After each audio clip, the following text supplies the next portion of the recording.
Hello, hello, hello.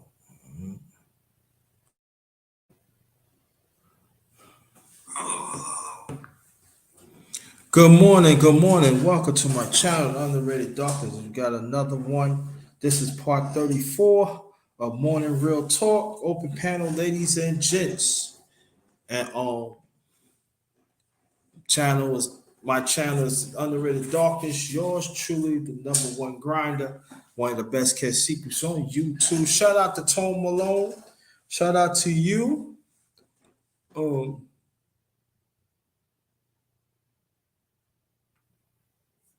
Shout out to you, shout out to you, shout out to you. If you want to get on or let me know, brother, you'd be greatly appreciated. You can get on everything. Queen, come on, check your email. Check your email on Queen. So this is part 34. I'm going to do. Oh my God. Excuse my manners, yo. Excuse my manners. Let me read this out first. Read this out.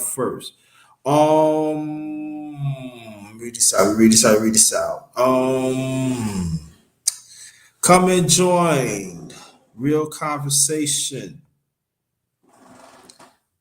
with the number one grinder, us as the righteous ones individually. Let's make a change within ourselves and genuine being there for each other. We all we got. What we got? Yep. So before I get the queen on, let me hit you up with this intro. We're gonna get this going. Be back.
Good morning again. Welcome to my channel, The Underrated Doctors. This is yours truly, the number one grind. This is part 34 of Morning Real Talk.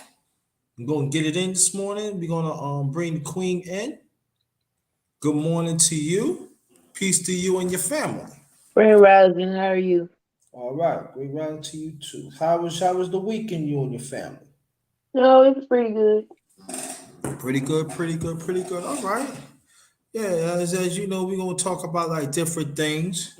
Always a lift our people and lift families and stuff. My weekend was quiet. My weekend was quiet. Supposed to get in some things, but that didn't work out. But we here and yeah. So how's the weather up there? Is It's getting cool. it's getting cool? You on the east side, right? West. Ooh, west. It gets hot out there, right? No, it's cold. I'm in Washington. Oh, you in Washington? You near Canada, right? Yeah. No, I don't want to go up there. No, I don't know. Well, I'm from New York, originally from New York, so it gets cold up there and everything. So, you into sports? No, not really. No, you're not. No, I'm not a sports person. I watch with my husband, but that's about it. That's about it. Oh, okay. That's what's up. I know. For me, I watch sports and everything. I do that and everything. Yeah, I like watch sports. You know what I'm saying? Yeah, but but by the things that's going on, what's going on in these streets, in these YouTube streets? What do you think about? What do you when you see what's going on lately? What's your feelings about it? I feel like I'm tired of hearing about Kanye. Okay. Oh yeah, yeah. We ain't talking no Kanye. No, no, no. hmm That's mostly what I've seen. That most of what you see this week, and I figure it wasn't me. Yep. Yeah, I get. Well, we're gonna switch it out today, and we're gonna talk about. I want to talk. We want to talk about why it's so important to listen what parents are saying. I'm talking about they teach you how to pay bills, teach you how to clean, cook, and stuff. Why it's so important that parents should get back doing that.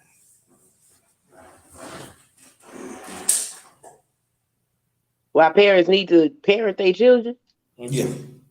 Yeah, because if you don't parent your children, they're gonna be a problem on society. I find it. Mm. Do you think you see that at times? Yeah, it's a lot of people that ain't being right. Mm. Cause I know what I say like people just want to pass the buck. Just want I to pass think it. it's a combination of things. I think a lot of stuff that we should know, we don't know because we was not allowed to participate in the society for uh what 400 years. We wasn't able to participate in the society, so a lot of things that other people know, we don't know because nobody taught us. You can't pass down what you don't know, and then those that did know then pass down everything to their children. And some folks just lazy and don't give a damn to teach their children anything. Mm. I know like when I was raised, there are certain things that I don't need to know and wait till I was an adult. And I'm very appreciative that my late parents had done that. And they gave me the tools and the guidance to learn it and stuff like that. But I feel that there are kids that are learning too fast and sometimes there are certain things you just when you get older, that's when you need to know. Now, if you're exposed to certain stuff, okay, all right, that's different. But I feel that There's certain things going on. A child is supposed to know a certain things going on. Now I know people ain't gonna like when I say this, but I believe that that's part of the problem too, because we asking kids to be grown as fast, and instead of the grown to be a grown up, they end up being a child, and then they want to be the best friends and stuff. No, you help guide your children to do what's right, and there are a lot of households that the kids had a whole lot to say, and the parents think, well, they gotta live their life. They got no, you gotta protect your kids. You gotta protect your kids because this society, of people in this society, they don't care about your kids, and it's got to be boundaries. It's got to be boundaries. I feel that let your yes be yes and let your no means no. I remember one time I popped my mom said, oh, that makes you think you won't get it? No. But I understood right then and there, I can't get what I want. And I gotta listen. And also I gotta listen to my parents because they had the best interest in me. And I feel that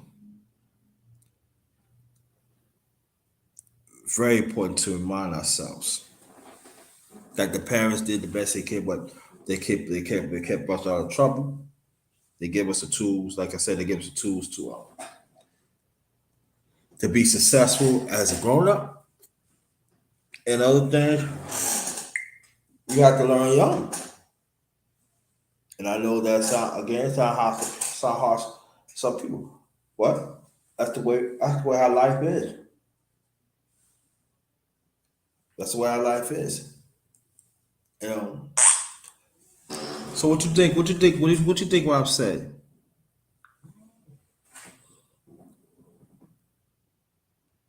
Hmm? I think that's the goal that most parents have Mm. to raise well resistant children.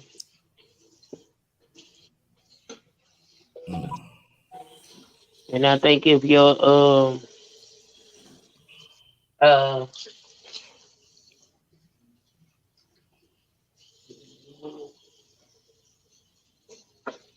I think if your parents, provided a decent lifestyle for you and then they imparted some wisdom to you, it might be good to take that with you as you spread your wings and learn how to move around in the world on your own. Yeah, that's what's up. Yeah, that's what's up. That's what's up.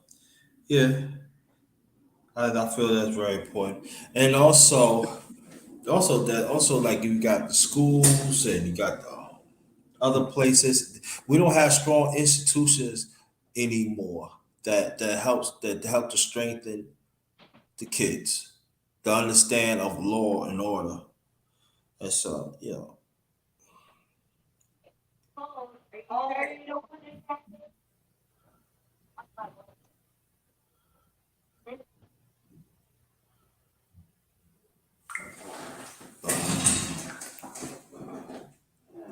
so I feel that's very important. And sometimes when you don't have discussions like this, sometimes when the child, it's being in relationships and stuff, they want to know why things is not happening because you're not rooted right. You don't know how to treat people right, and you don't know how to go through trials tribulations, and that's why like you got that's why this society is so sensitive. They very sensitive. People, I mean, the people are so sensitive. Oh, you shouldn't talk to me.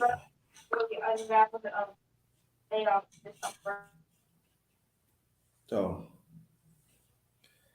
that's very important. So again, welcome to my channel, The Underrated Darkness. This is the number one grinder. This is part 34 of Morning Real Talk, and we having a conversation.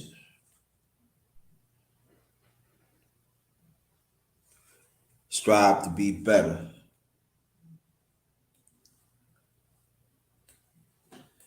So, all right, Queen, you're back. Yeah, All right. it's early in the morning for me. I'm trying to get the children out the door. I got you. That's right. You're on the west side. That's right. You're on the west coast. So it's too early for you. Yep.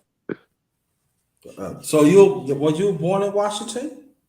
No, I was born in Texas. Big old Texas. You like Texas?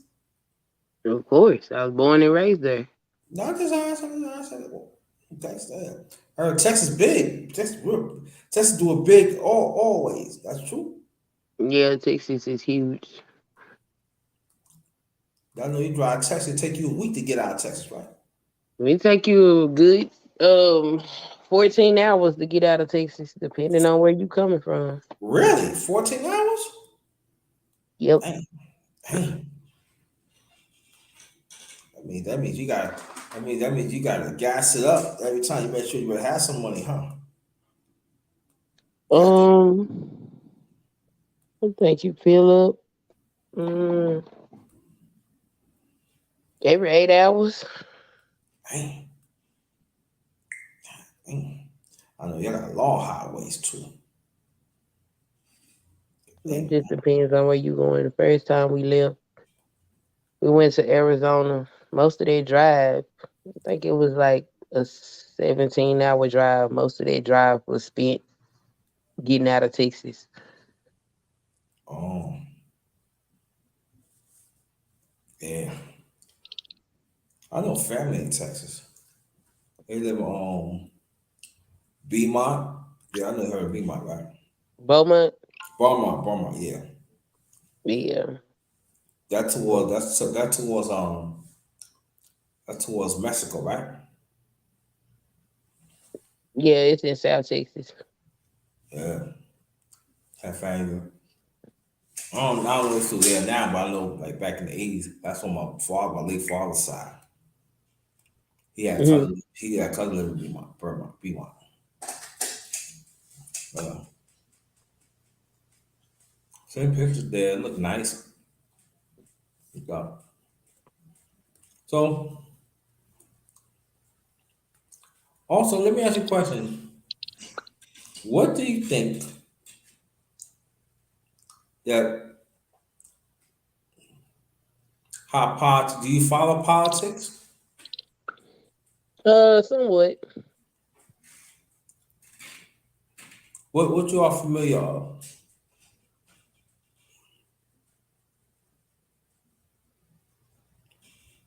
I don't understand the question. I mean, what candidate that you follow?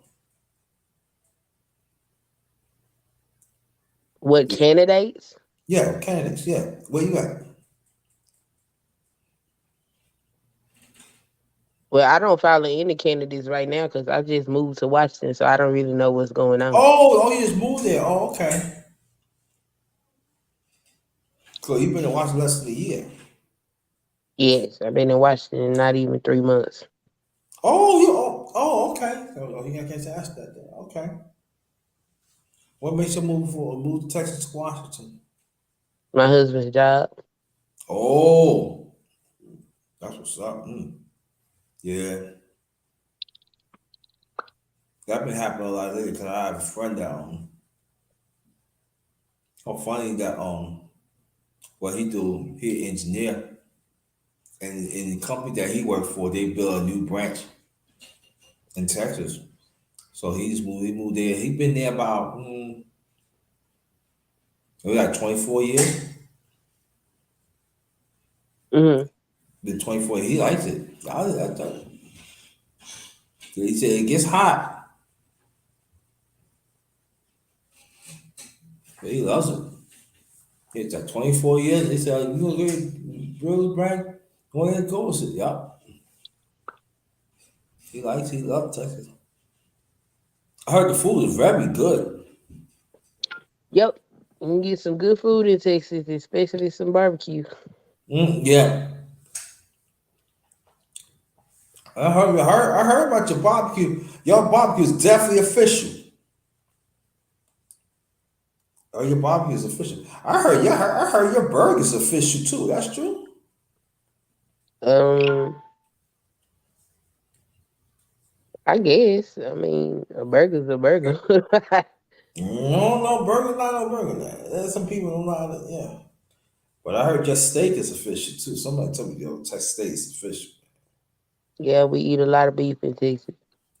Big, yeah, big, yeah, yeah, Texas. Yeah, I want to visit. Before I get old, I want to visit Texas one day. But I don't want to just stay just a few days. I want to stay at least a week. So I suggest going in October. Go to October? the state fair. Okay. Yeah, that's all right. What other places you recommend? It's a lot of stuff in Texas. And it depends on where you going, because again, Texas is big. Mm. I know you miss Texas. I know you miss Texas. Not really, because Texas don't look the same. Don't explain that, please. A lot of people are moving to Texas, and when you get other people coming into a place, it changes the culture, so it doesn't look the same. Oh, I got you. I got you. I got you.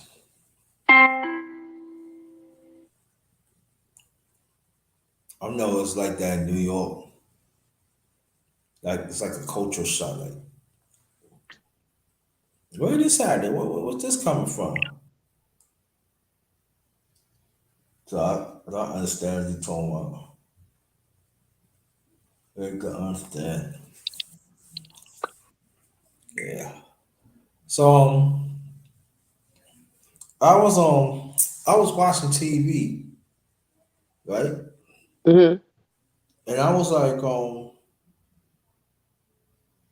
watching this lady beating up this other lady because she felt that she blocked her parking space. Hmm. And and it was crazy. I said, hold on, I thought it was about a man. I said, oh, it's about parking space.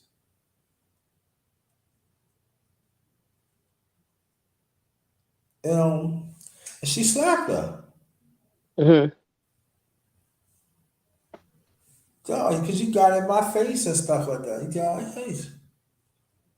And what happened was lady put out a gun. She went to the car, put out a gun and shot her.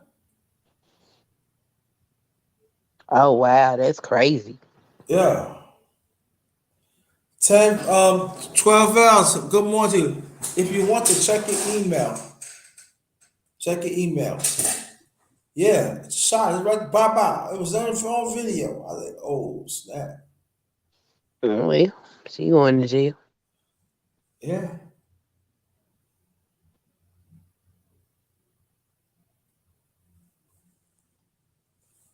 Well, that was crazy. This happened like within like 5 minutes. That's the So sad. Huh? Okay. the one that was accusing the other lady of taking her spot, shot the lady. Yeah. Yeah, that's crazy.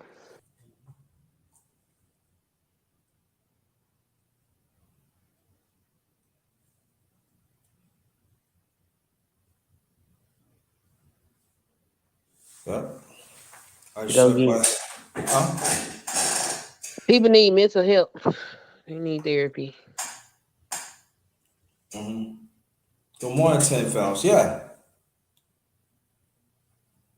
Then also why it's man portrayed as a woman and they get ready to move together. Then he find telling me he was a woman. But as you see the makeup and stuff, you see all the stuff, it doesn't look like her. Yeah, that's crazy because a lot of them started transitioning when they was teenagers, so it's really difficult to tell. That's true. Welcome, 12. Welcome, 12. Good morning. How are you? How are you, Queen? Well, how are you? Glad to have you here. I'm so glad I was able to make it because usually I'm not in the area where I have broadband connection. So, good morning. Good morning. Thank you. I want to let you know you keep up the good work. Thank you. I'm so happy to be over here on the panel with you. I really appreciate that. And I'm glad that you're here because y'all both mothers, and I could talk to mothers now. Okay, I can talk to mothers. And I do want to let me ask you a question before I get to you, 12. Do you have sons, Sister Queen? I have one. Yeah, one son. Okay. Um, why is so important? Oh, I asked both of y'all this, and we can continue on and stuff. I hope people will come because I sent the links out, so I hope people come to the panel. But why is so important that the child needs that male figure?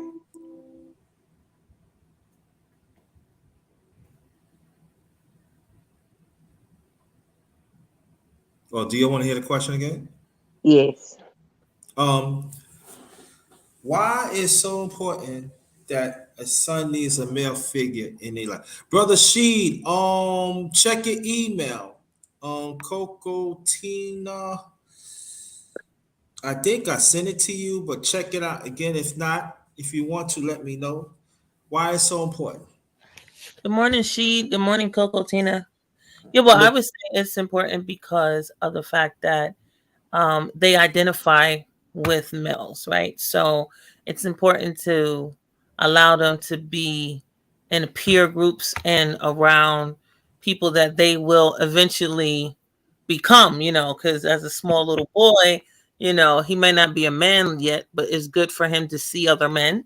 And if you don't have your partner with you in your life, you can still have them around other men, positive role models by taking him to the barber shop, by letting him, go to, some after school programs, letting him go to sporting events. Because like with my son, I took him to Fleet Week. Oh, he loved it because he was always into military. So, all those men bringing him in, they took him into a tank, and oh my God, he was so happy. And I didn't want to, of course, encourage guns, but he was already interested in it. So for him to be in the fleet, go to Fleet Week and see all of those, military products and stuff, he was so happy. I mean, they had this like Dune gun, and I mean, they had so many things at the Fleet Week. Make sure he go to sporting events like to boxing and so forth. I remember I took him to Golden Gloves. Oh, he was so happy. He wanted to be there the whole time. I didn't know that the main event doesn't come until like late at night. So we came to it was like 8 hours at a sport at the boxing. I was like, this is ridiculous. I didn't know he was gonna be there forever. But my son uh, didn't have not one problem. He was fine the whole time. And it was nothing but men, basketball, all of those events, you have tons and tons of men. So it's very important, just like we do with women. We like to keep the girls around other girls. I feel you mhm. should definitely do that with boys. And let me okay. After Queen, I'm gonna ask another question. So men move in the world differently than women do. And it's important for boys to be around other men so they can understand how they should navigate in the world as young men or boys growing into man and have a working knowledge or at least a working example of what manhood is. Because if you look at what's going on now, you have a lot of young men, and at this point, they ain't young men no more. You got a lot of middle aged men and older that did not grow up with a male influence, and they only looked and had women around them as the example. And the result of that is they behave and they move like women, and it's causing a problem between men and women as far as relationships go, and that trickles down to the children because they're not getting the proper nurturing and attention that they need because you got a whole generation or two of men that never knew what a male influence was. So it's real important that boys have a male figure in their life and they're able to do the things that men do. Because when you got a large portion of men that can't do stuff like change tires, that's an issue. When you have women that can outperform men at things that men would typically do in a society, that is an issue because just because women can do it doesn't mean they should. And it still leaves a deficit because men have a strength physically that women do not possess. And if these men don't know how to move as men, then that is some strength that the society starts to miss. Okay, well, let me ask you, like, I don't know how to change tire. I'm still a man. Yeah, you still a man, but how useful Well, are you? huh? How useful are you? I'm very useful. I live by myself. So if you got stuck on the side of the road and you didn't have a signal, what would you do? I make it do and just do. There's quite a few things us men don't know how to do, but it's always good to learn everything. But it doesn't take away I'm not a man. Just like there's certain things that women don't know how to do. It doesn't mean it takes away from a woman. So one thing I hear men complain about is women that don't know how to cook. If a woman can't cook and clean, how useful is she to you? I'll get the next one. So I do for myself. I do for myself. I'm not taking away anybody's sex from them, but there are things that we as a group of people in society expect from each sex. It is what it is. I know we live in a time where people want to get away from things like gender roles, but gender roles will always exist in some level of degree. And when you have a gender that is deficit in its role, it creates confusion in the society. And that's what we're looking at right now.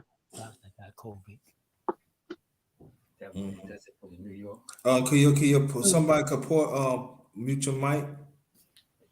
All right. Salute, Alonzo. How y'all doing? I'll be right with y'all. Okay, thank you. Go ahead, 12. What you were saying? Oh, I was saying that when a lot of times when they have the conversation about gender roles, they always ask what do they bring to the table? Like what does the man bring to the table? What does the woman bring to the table? And when I think the older people like us see that there's some issues going on, that we can always encourage the education of things, because we do know that there are young people that don't know how to cook. They don't have good life skills, right? And that is from different reasons, because we have people that don't have good family structures. They don't have anyone teaching them anything.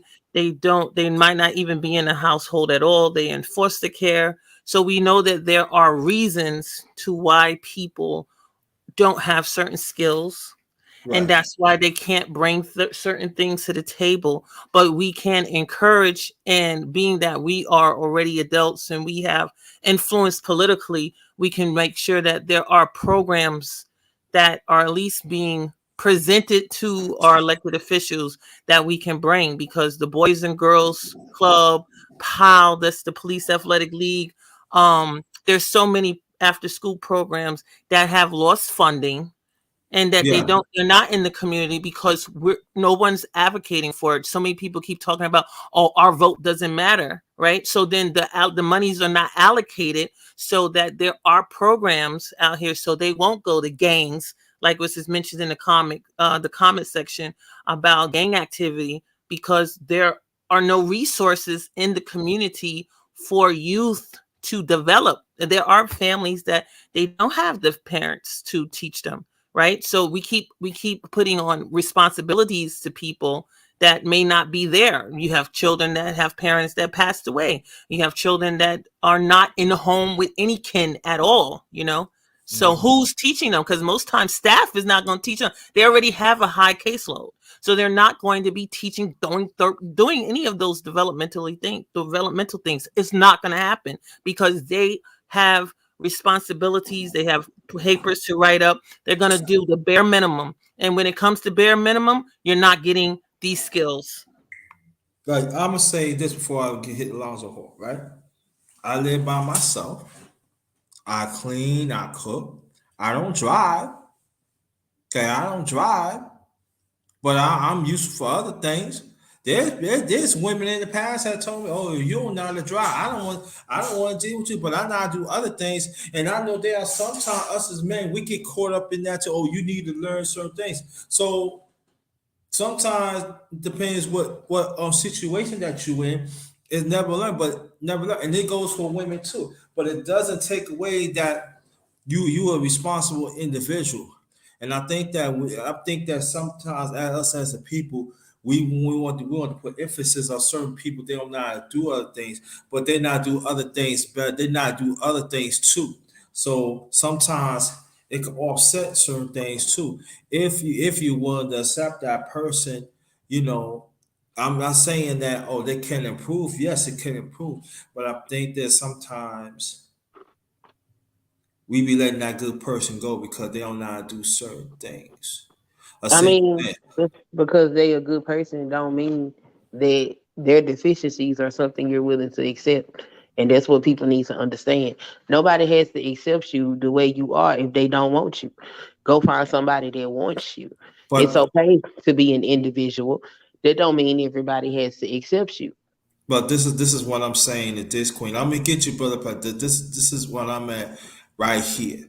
If a person is bringing something else to the table, instead of they keep on thinking the deficiencies or they don't know how to do that. If they bring in something else to the table, you could build on that. And I think us as a people, we gotta stop saying, because I'm saying this because we are losing today because I don't. I know people personally getting passed up because they don't. All right, do they know how to do certain things? It goes man or woman. I've been in these. I've been. See, I experienced it, and also I seen other people, and they go and say, "Well, that person didn't see." Well, it depends where they live at. Maybe they cannot. I said maybe they cannot afford it, or maybe, but it doesn't mean that they get around. It doesn't mean they have other things going on. And I'm saying this, and I know people ain't gonna like it. What's it? Probably some people on the panel in the chat don't like what it's, but I don't care. I'm standing very firm at this because there's other they also could bring something to the table that could be beneficiary, and we need to think on that because if not, you know what? Who's gonna lose out is you. And I'm being honest with you, and I see a lot of people had lost us. Said, man, and so we need to take a very, very good look sometimes. That's all I'm saying. Let me bring Brother Pastor up in the piece.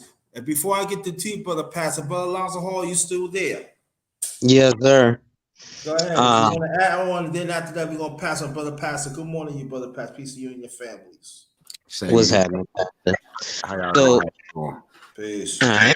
So one thing I want to rewind a little bit back to what Ms. Vales was saying about bringing her child to an event that had a bunch of men together. I was the person who mentioned gangs in the comments, and the reason why is because, like you said, we do need that male influence. With that lack of male influence, especially in the Black communities, we have what ends up happening is you go run the streets, right? Because it's not always for the allure of gangster street Pookie Ray Ray, like oftentimes is explained, is really for that sense of family, right? Now we might get a little bit of that from our mama, but at a certain point, we don't want the attention that we're going to get from our mothers because it's a doting attention, right? Because your mother is supposed to be there to, nurture you. But then we want, a brotherhood, right? And like I was a single child, a only child. right? So it's even more difficult because I didn't have siblings to roughhouse or even a sister to tease, right? So my idea was, well, let me go out and hang out with the fellas. And then you're just going to naturally get into mischief. Unfortunately, there are and were outside influences that saw, hey, these young, vulnerable male children, let's go destroy their community. Let me go give them a gun and some drugs and tell them that the guy across the street is their enemy. And I gave him some guns and some drugs too. And now I'm going to let them beef it out. Right. And then when it comes to bringing things to the table, we do have to look at certain skills and abilities, but like Queen said, not all the time do you have to accept it, but sometimes we can look past certain things, right? I'll give you guys an example. Years ago, I was involved with this young lady who was a stereotype, basic for all intents and purposes, she looked like Brittany Renner, right? So she was your quote unquote baddie.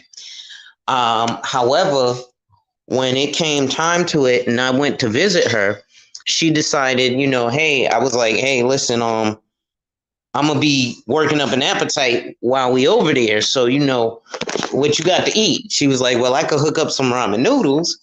And I was like, well, I could hook up ramen noodles for myself. Click, right? Even though she looked like Brittany Renner, I wanted more. But again, I was also offering a certain thing, right? I was a guy who I had a job at a retail store, and all the women's mothers used to come in droves and be like, that's a good man. Because every time you see me, I was either at school, I was at work, right? I would go to school from 6 to 12. And then from 1 to 10, I would work 5 days out of the week, at least, usually 6. And this is as a teenager. So the older women were like, hey, girl, you better snatch him up. Now, was I aware that I had a fan club? No. But, when you bring a certain je ne sais quoi, or a certain, thing about you, you do have the ability to want to demand certain things. Now, that also means that I had to be of a certain type, right? And so they saw that my type was to protect and provide by going to school and going to work every day from a teenager. Okay, they was like, so when he grows up or ages up to 18, 19, 20, 30, 40, he's going to do the same thing, right? A lion, a leopard, or a tiger don't change its stripes. So, I think that is important to look at what somebody's bringing to the table. But if there's something outside of it, like I said, that girl, she just looked like Brittany Renner. So she would have just been a pretty chick, but she wouldn't have even, if she couldn't cook, wouldn't have even been able to attend the mayoral ball with me because she didn't have the demeanor to be able to be in those scenarios, right? But I'll stop there. What's going on, Pastor? I'm just listening to you cook, brother. But you know what? You talking about? I heard you talking about bringing something to the table and everything. But my main concern now is like the quality of what we bringing to the table. It looks like we're bringing cheap. Let's say like we was at a dinner. Let's say we was at a dinner table. It was all bringing food or bringing a potluck, right? Everybody bringing food, right? We all bringing cheap dishes. Everything is cheap, and I think that's what's happening with this whole table conversation that we end up getting into with, women and men and men and women. We get into this table conversation, and even when we talk about doing business with each other as men or whatever, I feel like a lot of it's just cheap. It's just cheap stuff being brought to the table, and doesn't make for a good meal or doesn't make for a good outing. It's just cheap. So you mean like low quality, low vibrational type? Yeah, it's very fried chicken and mashed potatoes, Kool-Aid. It's just a cheap meal. It's not even satisfying, just feeling. No, know what I think? Chicken is $20 a pound. I ain't nothing cheap about no chicken. But you know what I think? I'm gonna tell you what I think. I think what it is that we not well vast that we should. I think that we just have few things and that's it. It's like this. When I was coming up, I can't talk to anybody else, but my parents put it's still in me that to be part of growing up, you gotta learn how to clean cook. Because how about you live by yourself? How about you gotta learn to clean and cook, you gotta learn how to pay bills, you gotta learn how to budget, the basic things. Because one way or the other, you have to use those things. You gotta learn to think for yourself. Sometimes you gotta learn to do things for yourself. Sometimes you gotta learn to do things. Sometimes you gotta learn to do without certain things to keep your household running. Sometimes, like if you go somewhere, your friends, you gotta see for what it is. You gotta see, oh no, you can't go. Because one mistake can mess up everything that you work hard for. Now I can't tell you you're gonna make mistakes, but make sure the mistakes is limited. Make sure that it's limited, that you correct them, but as long as it don't cause harm to your household where you live at. See, that's how I was raised. So I feel like outside of space, even inside of space, the things that I just mentioned is really lacking. So when people say, "I want to bring something to the table," oh yeah, I could bring this and that and everything. Sometimes you have to think of yourself. I mean, do you understand? Cause people. Cause let me tell you, a lot of people these days don't know how to cook. Man or woman. Yeah, I don't know nothing about that. It's weird. Yeah, they don't know how to clean. Man, they don't know how to cook. They don't know how to clean cook. Yeah, I don't know nothing about that. I hear people say that. I think that's strange. I don't know nobody that don't know how to cook and clean up. It's crazy. So I don't know. A lot of the stuff y'all talking about is foreign to me because it don't make no sense. Yeah, it's foreign. It doesn't make no sense. So, and then at the same time, I'm saying be a good person. Do you have character? No, those are things that's really missing. Do you hold your own? Do trial and tribulations when nobody's not around? Do you have self-sufficient pride of yourself? That sometimes you gotta tell that person no. Because you want when people treat you with decency.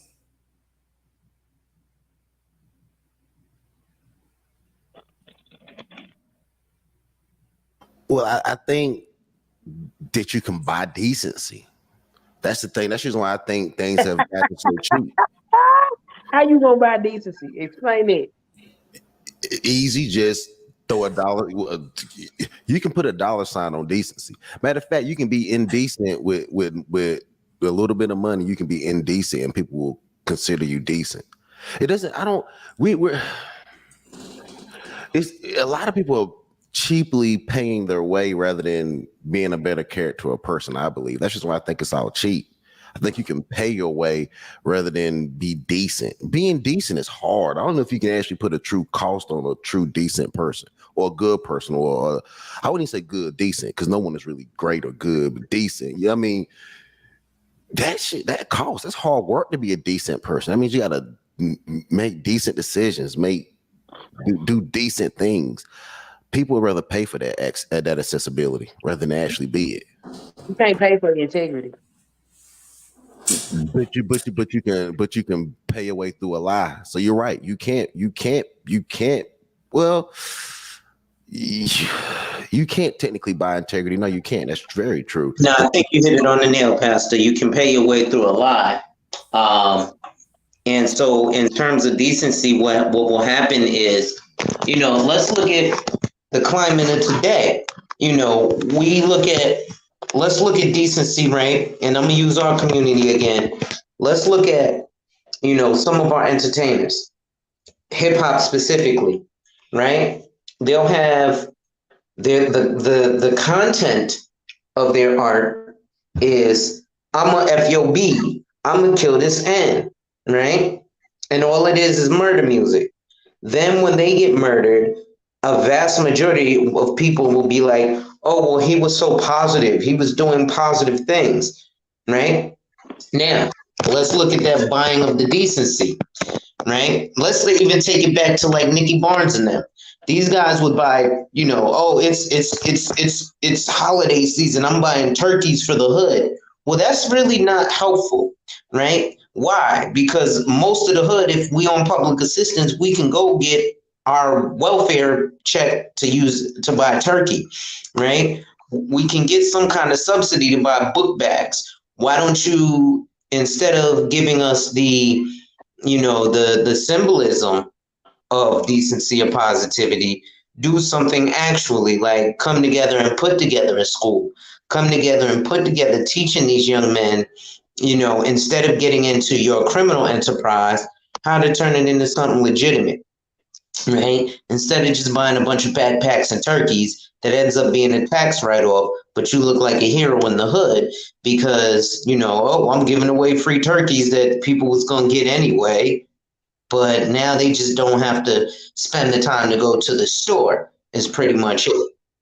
You see what I'm saying? So I can see where that purchase of the view of righteousness or the view of decency comes into play, or the perception, I should say, as opposed to the actual decency. Yeah, but how about Brother Alonso, that I know what's going on. I just have enough to get some nap packs for people that really need it. How about that? Say that one more time. Now, how about if I just have enough money to buy nap packs for the people that really need it? Well, I mean, yeah, in that sense, yes, if that's all you have. But when we're talking about, a lot of these artists who have, multi-million-dollar contracts, no, they don't even have that to those. But, and like in terms of like Nicky Barnes, now, that's more of a strictly New York thing, right? The heroin trade was real big in New York. It wasn't as big in the rest of the country. But these guys were raking in lots and lots and lots of money, right? But they didn't do things like, I'm not going to hijack, but like the Colombian cocaine cartel. And then they didn't pass that knowledge on to the younger generations of even, how to hook up with the connect or how to negotiate. Because there's a lot of valuable skills these men learn, but they didn't teach us the valuable skills, right? So now, for example, I work on 100% commission in sales, right? Real estate, 100% commission, right? Insurance and financial services, 100% commission, right? So for all intents and purposes, you could say I'm just like that drug dealer, right? If I don't move my pack, I don't get paid. But unfortunately, you don't have to convince a drug addict to come buy some heroin. Right? They just gonna come get it. Oh, you got that, boy? Yeah, I got that black tar. Okay, let's go. Right? So now these gentlemen are lacking the skills of negotiation, right? Because I've recruited a bunch of young men to try and get into this sales field. And they're, oh, I can sell water to a whale. Okay, cool.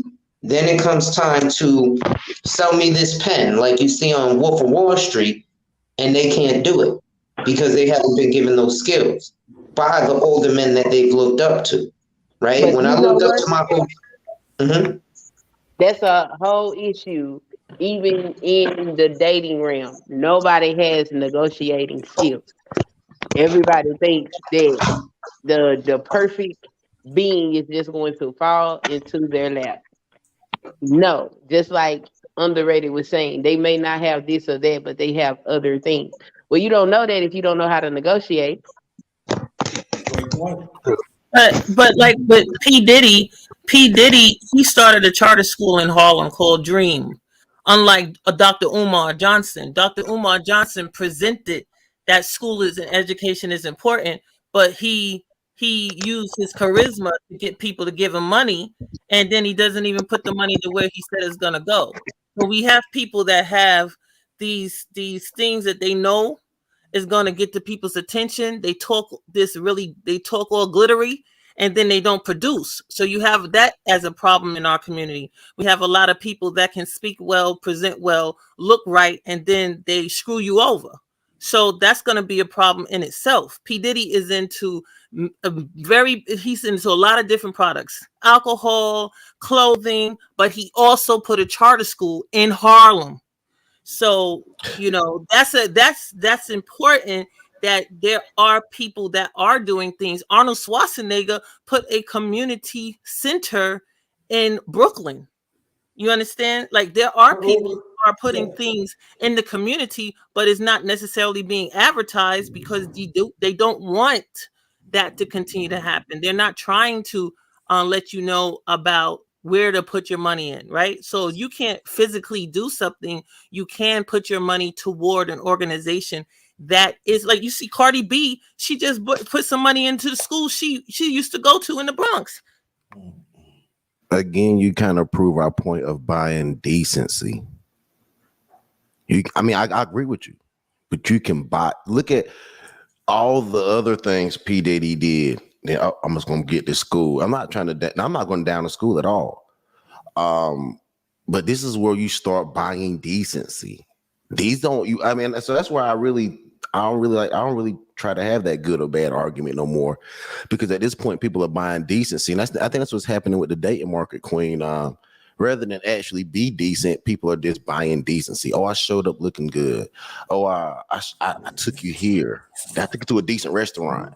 Right? People are just buying decency. That's all it is.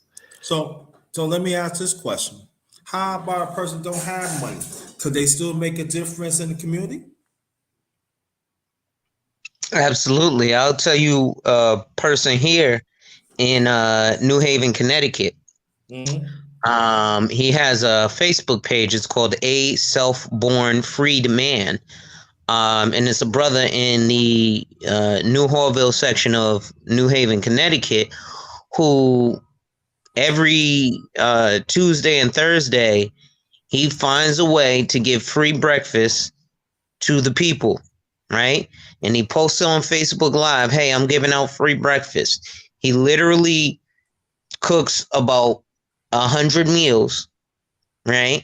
Because obviously, it does take money to stretch, but he sacrifices himself, right? And, he asks for donations, but there's very little donations going there, right? Meanwhile, and let's look at, again, the purchase of decency. I'll go back to Brooklyn, right? And I'll go back to Brevoort Projects. So Brevoort Projects is the project that the rapper Fabulous is from. But we also know that he's a owner, I believe majority owner of that particular project. Yet it's still run down and ran by NYCHA, right? And so he'll come through the hood and be flashy and give away some turkeys, and now everybody's happy while he's in his Rolls Royce Phantom pouring champagne on the car, right? And everybody's like, ooh, Fabulous, yeah, you're the man. Not knowing, because most people don't even know, that he owns Brevoort Projects. So they're not even going to put pressure on him to say, hey, we're living in squalor. I have a family member who works for NYCHA, who actually works in that particular project building. And when I'm on the phone with him sometimes, he had one tenant who she had been in her house for months with no sink, right? So how is she going to operate in her kitchen with no sink and no stove? She got full cabinets, no sink, no stove, right? That's stuff that needs to go up the pipeline, up the pecking order. And I understand we might not normally blame, Mandy Management or Shalom Management, who normally is the ownership of those buildings. But Fabulous, you came from this, so you know what it is. So instead of buying $100,000, $500,000 car, and then coming to the neighborhood and showing us, hey, I got this $500,000 car and I gave away some backpacks, when the kids can't eat because they can't prepare a meal, right? So small things like that is, I think, speaking to what Pastor's saying about buying decency, because it looks good on the surface that he bought some turkeys, but I can't even cook my turkey because I ain't got a stove. But you know this because your ownership is not like you don't get a report of, hey, we got 17 units with no stoves, 100 units that got roaches, the elevators are broken down and pissy. He could actually come out and be like, hey, I own this, y'all. Take some pride in it for the homie who comes from where y'all come from, and see that instead of pissing in the elevator, why don't y'all chill a little bit? Let me get a cleaning crew to come in here because it's $500,000 that I spent on this Rolls Royce Phantom. I could have spent giving y'all jobs.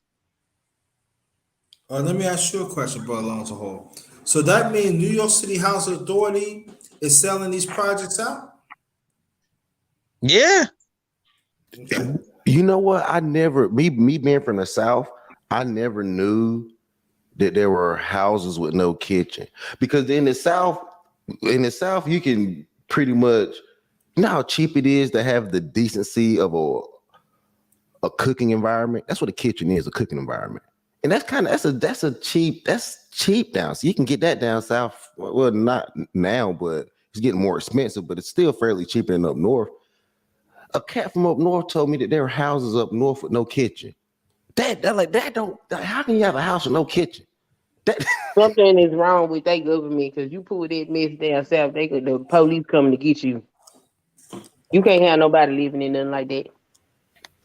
Well, in Barbara Corcoran's book Shark Tales, she explained how there was many high-rise locations in Manhattan that didn't have kitchens, and they were still presenting it. All you have to do is get her book. Barbara Corcoran, she talked about that. So because we have a lot of properties in Manhattan that are not complete, and they still sell it because they're hustlers in New York, and hustlers are going to do what they're going to do.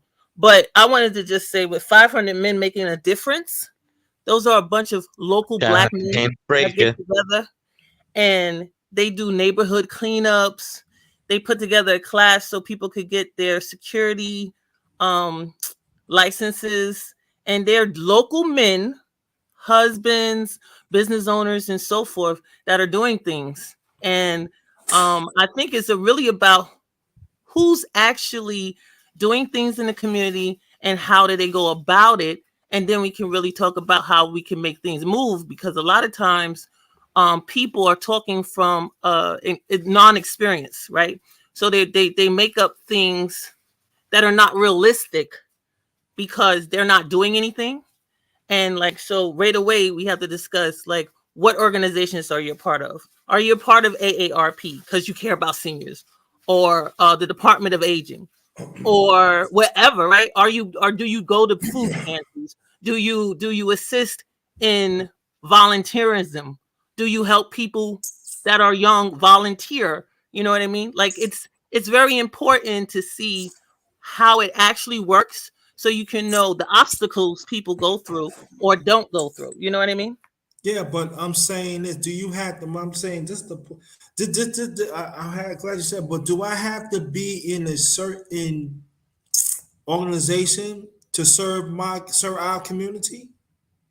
Do I have No, to? Do I? you can actually go out and do your own thing. Like I have done my own thing. Like I have put together events for people to go to see political movies. I've taken people to go to the Tenement Museum so Right. they can know about, you can do things in the community, but then what's going to be the backlash? Because if you actually do something that impacts the community, you'll see that you're going to see that it's not that easy.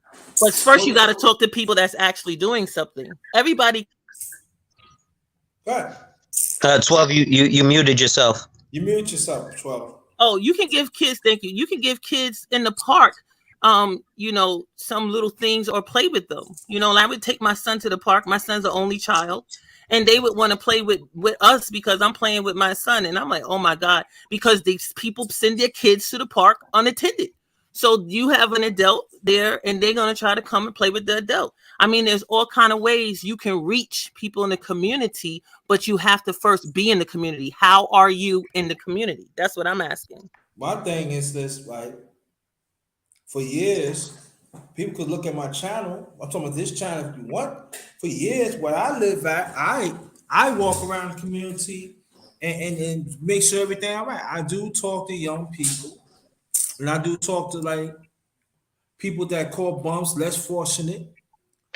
Sometimes, I mean, matter of fact, throughout the COVID, used to be a school bus used to have lunches, and them kids said, "No, I don't want the lunches because they privileged." So you know what I do? I take those. There's an adult center, like about maybe like about a little half a block away. I take it and give it to them.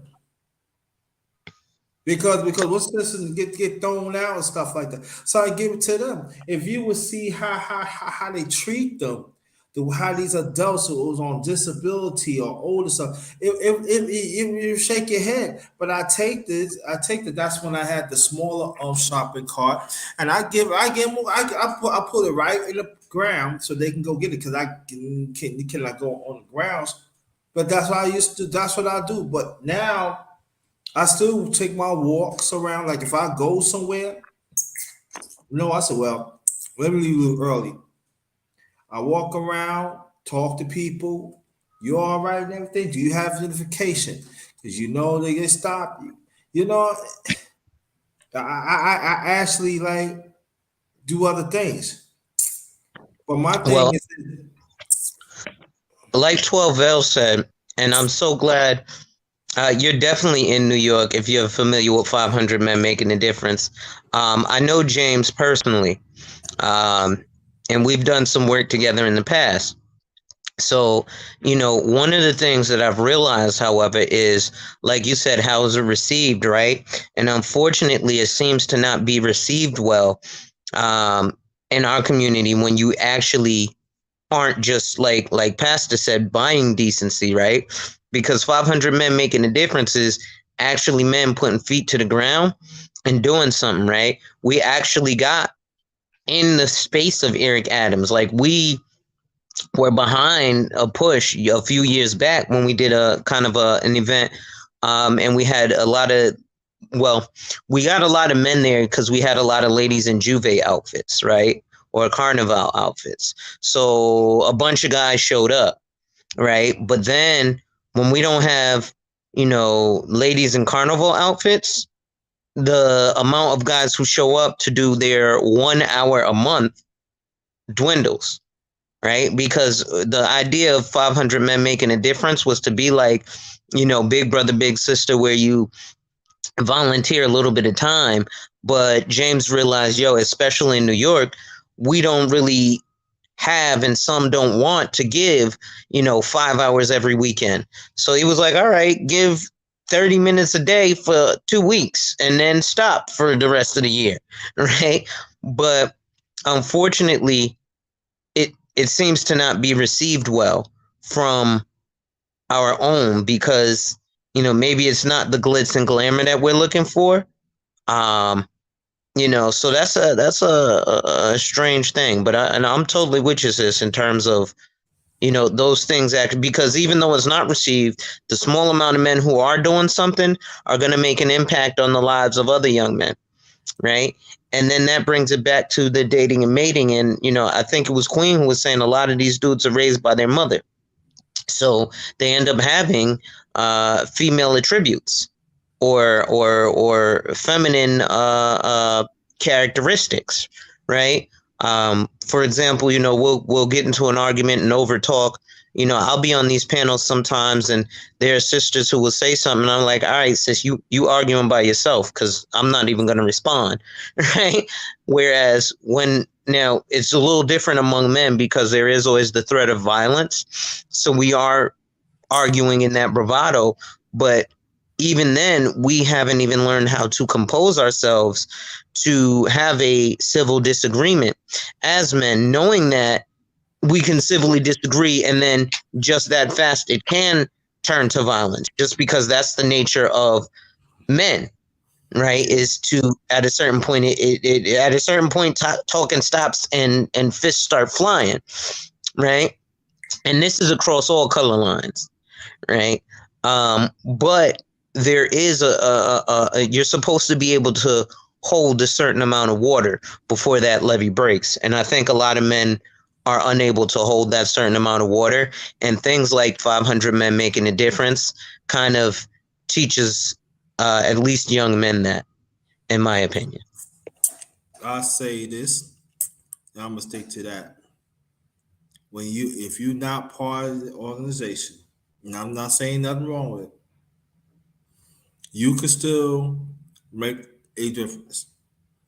And no, that's not gonna it ain't gonna be getting noticed to other people, but at least you're doing something in the community. You could take walks, you could talk to people. That means you serve the community. I don't need no title. I don't need to be in no organization to let me know that I'm serving. I serve our community for a long time, different ways. And I know other brothers and sisters have done it too. I'm just talking to them. You keep on doing the work. If they don't know, they don't want to know, they don't want to know. It's fine, but long as you're doing the right thing, and blessings will come. Cause I know that people had impact my life when I was coming up. They wasn't part of the organizations. They was not looked at, but they wanted to, but they serve the community. And these are the people that we need to salute. Again, I'm not knocking any brother, sister that's down with the organization. I'm not knocking them, but can I lead the ones that are doing the hard work that still do not being noticed, but they know they got served. And you're right, underrated darkness. And I think that the ways that you present about how people can assist people is wonderful, because there are senior centers that would appreciate someone to come in and at least offer assistance. You know that everything is connected to technology now. So if a person has time, they can meet up with the director, the program director, and offer some services. There's a lot of ways people can assist independently, but they do like to work with people that have a 501c3. And it is not hard to get a 501c3, but a lot of organizations, they want you to have that because for their paperwork reasons. But I just wanted to also add about 500 Men Making a Difference, that they have branches throughout the boroughs. So there is one in Brooklyn, and there's also one in Manhattan. And when the African American parade had their parade, 500 Men Making a Difference had a float. Okay, so we have branches. They also branch out internationally. They always do a trip to Africa. They have a person that offers you the trip to Ghana, and they also have recently did a branch out to Haiti.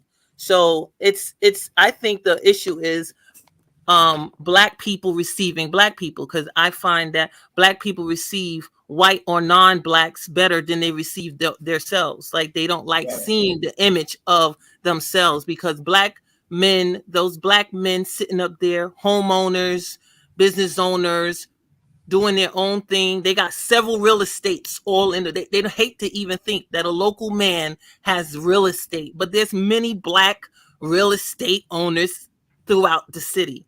They don't want to think about that. They only want to talk about the J people or whoever, but they're black people owning things all over, not even just locally in this city. They have them in Chicago, down south and everything. It's just so interesting how we have so much self-hate that they can't stand seeing black male leadership. So they don't support it, because we got black men doing their thing and it's wonderful. But you gotta care. You gotta be about black first. You gotta be about the cause, and then you're gonna be proud. But people not proud of themselves. They're not proud of their own image, and that's why we have a lot of issues. But if you proud, there's things out here, especially in Harlem, that they still holding on, doing their thing, still doing their thing, and it's a beautiful thing. It's very beautiful. Okay. Well, but one thing I've noticed is, and I'm glad you said that. When I want to piggyback off you said, just kind of on the other side, not against you, but this the whole complexity of what you were just saying, because you said a lot of really good things that were really true, but you also have the fact that those people understand that labor is actually cheap. like YouTube, you look at the amount of hours and work that we put into YouTube compared to what we actually make off YouTube. And I think a lot of people realize this is why they got laws against monopolies, because some people realize how cheap labor is once you get a good thing going. And YouTube didn't have to spend a lot of money to get YouTube up with the overall scheme of things, because the labor is cheap. They get us to come up here and to get all this, everyone, it's really cheap labor. And that's what happens. A lot of those guys up there realize how cheap labor is, so they don't want other people to realize how cheap it is too, and then create competition, which will drive the price of labor up, which may potentially take them out of that house on the hill.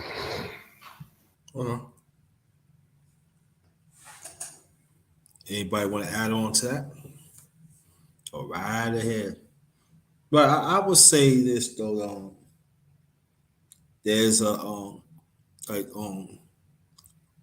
Sister 12 was saying now.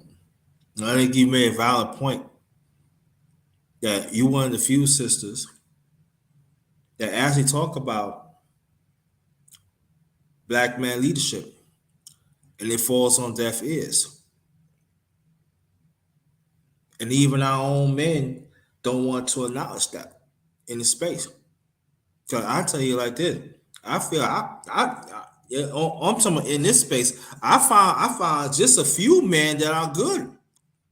Two of them is on right. Two of them is on there, and I roll with them because they all about the community.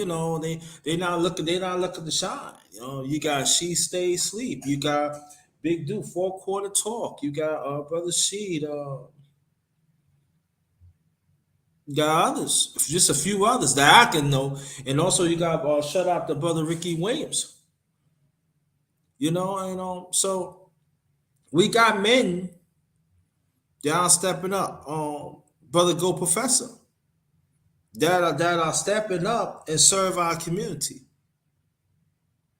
And I'm proud to be in the mix of these brothers, because it makes me aware that I gotta keep on doing what I have to do. But I'm saying it again, I mean that I don't need to be in no doggone organization that my service towards my service to community could be validated. No, I'm not. Have I been in organizations? Yes, I have. But there's no organization that can define who I am. And that's where I'm at. That's where I'm at with the 500 man. Yeah, 500 did a great job, and it should be more mentioned. But this is the thing that I ask, in all due respect. Besides 12 vows, how many 12 vows was willing to say the same thing about black man leadership? People just want me to get on men. Yeah, I don't have a problem to get on to encourage. I ain't gonna say get on them, but to encourage. And I want men to do the right thing. But I'm saying like this, I know 12 of us cannot be the only woman that know about 500 men. Well, I want to hear some more 12 vows that the 500 businessmen that is beneficiary. So your women, some of your women, y'all keep on saying ain't no such thing, no men leadership, but 12 vows told you. Why? If you want families to be together, if you want men to be prosperous and everything, you think you should talk up more for more male leadership to save our family? Could you share the screen, Underrated Darkness, just to show the IG of the 500 men making a difference? Because we got people that don't know that this organization exists, right? And that they doing their work. See here, they had their Black Men's Brunch, which they had the mayor there present. I mean, these are black men doing things. I'm very proud of them. Yes. And they're making moves. And people don't hear it because they don't want to see it. They don't want to hear it. They want to give acknowledgement to the drug dealer more than they want to give to that black homeowner, to that black businessman. They want to be disrespectful because they can't stand that they're not doing more. It challenges them to do more. So they'd rather go to the person that's in the gutter, the person that's in the jailhouse. What about these black men right here? You got examples. We got a black mayor. That's a black man. That's the mayor of New York. What about him? Look at these people. They doing something. Got the youth and everything. Black youth, black men. It's on. It's what you want to. It's what you want to participate in. It's what you want to put your money in. You don't have the money, you can volunteer. Right in Harlem, we got churches doing things. They got the Now program. Okay, they had the guys that got messed up in the Central Park ish situation where they got in jail. They had them come and speak. Those are black men. They had invited them to come and speak to the young people. We got black men doing things all day, every day. They just don't want to put them on a highlight. They don't want to respect them. And yes, salute to those who was in the military. Gold Professor is a vet, right? We got a lot of people. We got a lot of people out here. I recognize Gold Professor. I recognize we here. Yes, I recognize them. Yes, but do other people want to recognize them that are black? We want to always talk about this one. People, even with Fat Joe. Fat Joe went to Al Sharpton's main event that he holds every year. Fat Joe was there, a Hispanic man, and he was talking about how the Hispanics need to work more with the blacks, and they had the former Bronx borough president over there. But when Eric Adams was Brooklyn borough president, he allowed 500 men making a difference hold a conference right there in the borough hall. Because it's really about when you have status and access, will you allow other black people to utilize the space? Because a lot of times we get into positions and we don't allow other people to get it access. You know, now you got a black mayor, you should be able to use other vendors, right? Because the 500 black men, they were utilizing all these different vendors, right? Downtown Brooklyn, down in Bedford-Stuyvesant, here and there. But see, we talk about stuff. If you didn't know it, they got a website. They got an IG. Just go and check it. If you didn't know, okay, you didn't know. You didn't know. Now you know. Right? Underrated Darkness. Now you know. Yes, ma'am. Just stop it. I'm so tired of people always wanting to, well, I don't know them. You don't know them. Get to know them. If you didn't know them, get to know them. It's not that hard. If you didn't know Alonzo Hall had a channel, go to his channel now. If you didn't know Pastor Dollar, whatever this $40 thing, didn't have a channel, you would know. You understand? It's too many people always with their excuses. They're always saying, well, I didn't know. And they don't want to know. Oh, I don't know. Okay, you don't know, get to know. It's just that simple. We are forever learners. We learn all the time. You have to educate yourself. It's not that hard. If you don't have a disability, it's not that hard. Even people with disabilities can even continue to learn. It's our minds, right? They say we don't even use all of our brain. So if you didn't know, guess what? There's a website. Google it. 500 Men Making a Difference is very active. Get to know them. Yeah. They have annual meetings. They're going to have a gala. Get to know them. Right. And also go more 12 Vals, what she talking about. Like the channel that she mentioned, you forgot to mention mine, but it's all right, 12 Vals. Now I'm just messing with her. But but there are good channels for men they need to check out. But this is the thing. Again, I gotta go more. I gotta go on this point of 12 Vals. They don't. I'm gonna go one thing better. 12 Vals, and after the Queen, I want to follow this up too. And anybody else, they don't want to. See, I've been at this game. I've been at this for a long time, and I could tell you, inside the space, there are quite a few channels are being blackballed.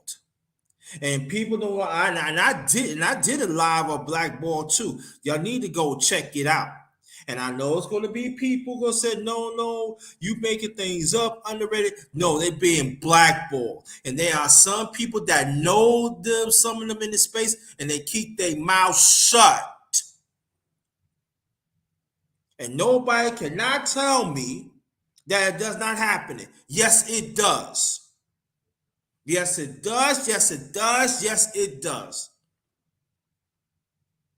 But there are some people say I could pick whatever I want to go. So go on 12 hours. She said you shouldn't complain it.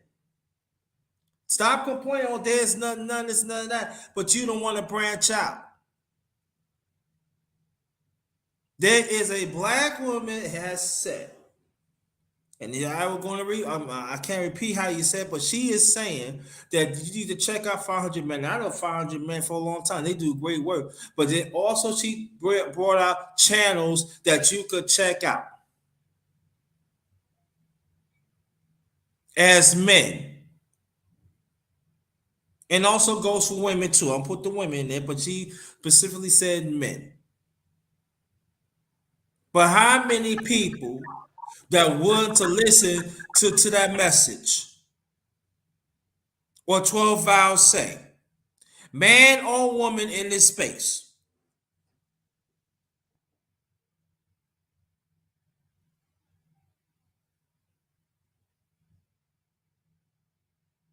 That's all I'm saying. No, you're absolutely right there. And I'm gonna pause because it was Queen's turn. Go ahead, Queen. You want to say something? As far as doing things in the community goes, I I don't understand what the problem is. All these different groups, organizations, all of these things are made up by individuals. And if you have some individual integrity about yourself, then it's no reason why things should not be getting done because individuals make things run. And when we start talking about the community, let's just be honest, we got a lot of unproductive individuals in the community. They're not going to go look for anything. I know me personally myself, I'm personally not going to go look for a group to do nothing because the group can't do nothing that I can't do. My children in our neighborhood walks around and picks up garbage off the streets and put it in the trash because we live here. We understand that teamwork makes the dream work. Another thing we also do to reinforce that is we practice Kwanzaa and we keep a journal throughout the year as to what principles we are honoring. And the principle of Ujima is collective work and responsibility. And it says to build and maintain our community together and make our brothers and sisters' problems our problems and solve them together. The thing about it is, we're not trying to solve problems together. What we're trying to do is find somebody's problem so we can point fingers at them. If you're not going to help the situation, then you should just leave the situation alone. Because at the end of the day, like I said, you can buy decency, but integrity is not something that can be bought. And that is the problem. We can't apply collective things because collectiveness is how you're able to purchase decency. We need to work on individuals and teaching them how to build some integrity because people don't have that. Okay. All right, Brother Alonzo Hall. So yeah, Oh, go ahead, Pastor. Go ahead, bro. Real quick, and I agree with everything Queen is saying. The only thing, my only pushback is the fact that we got so many people buying. The matter of fact, they're able to silence integrity because they can buy these decent or these up and running platforms. Look at the integrity that they shut down on Facebook, the integrity that they shut down on YouTube, and I wish you're right because you can't buy integrity. People look at it as they take it for granted. It's seen as cheap or not worth anything, and it gives the lie so much more worth, honestly. Okay. I mean, you're right. And that's why if I see a person that's lacking up integrity, I'm going to leave. I'm not going to keep dealing with that. You don't have no integrity. So you might be up on the good side one day and then down in the gutter the next day. Don't know how to take you. So if you got integrity about yourself, even if you should fall, because we all human and we make mistakes, there is a certain way that you would carry yourself even in that. And people that lack integrity, these are the people that they're never wrong. They can't apologize. They can't admit that they did the wrong thing. They're not able to properly make amends. It's people like that that's lacking of integrity. And you, as an individual, if you see this, you shouldn't just let that slide and let that sit there like that's normal and that's okay. Because what you tell them is it's okay for you to be lacking integrity as long as you can cover it up in decency. Well, let me say this though. As we see, everything everybody's saying is right. It goes back to my poor blackboard. Do you know any champ now?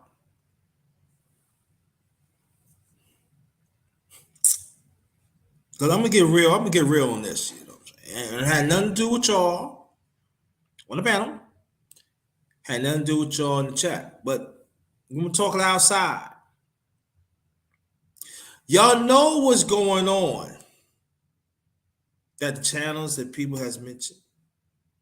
You know there are some good channels, that brothers and sisters up here, and I could actually say up here, and other channels that I mentioned in the past, that a little over an hour ago. And you know who, and y'all know who passing out this propaganda also operates and run this propaganda.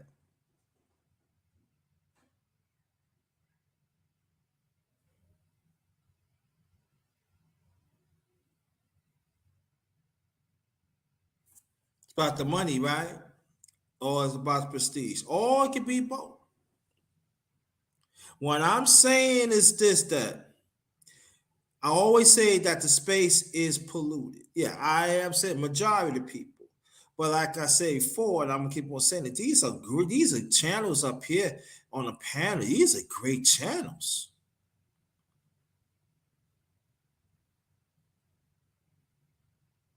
But how many of you will support?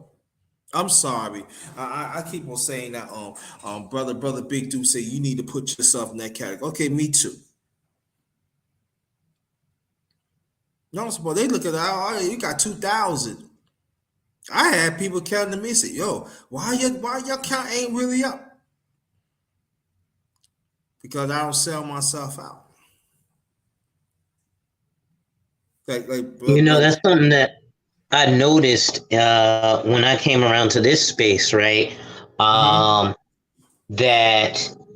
a lot of the men in these spaces, if you don't have, you ain't got 5,000 followers, then you must not be worth listening to. But you have to start somewhere to get to 5,000, right? You got to get 5 followers before you could get 5,000, right? And I think what ends up happening is, we get like a lot of men who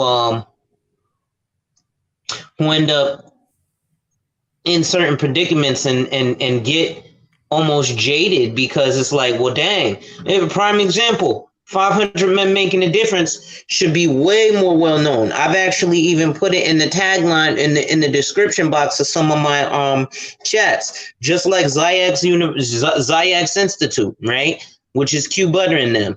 I actually know these people personally, right? So behind the scenes, like, I ain't got a bunch of followers, but if you look at people I'm connected to in real life, like, I'm out there doing the work, right? When we talk about like the manosphere space or the black manosphere space, and a lot of people talk about people like Tommy Sotomayor. Well, I was there when he was in Brooklyn and got punched in the face by Brooklyn people, right? And then they started blaming that on Q Butter. Q Butter was there. He didn't punch the guy, but I was there too.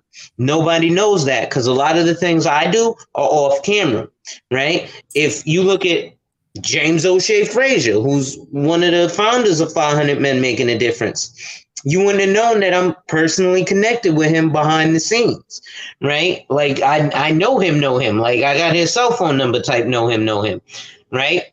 But he doesn't even get that support from the other men, right? And then even men in this space who are influential don't seem to get the support. This is why people like Kevin Samuels existed on speaking to black women, right? Because while he was speaking to black men, we didn't support him with our dollars.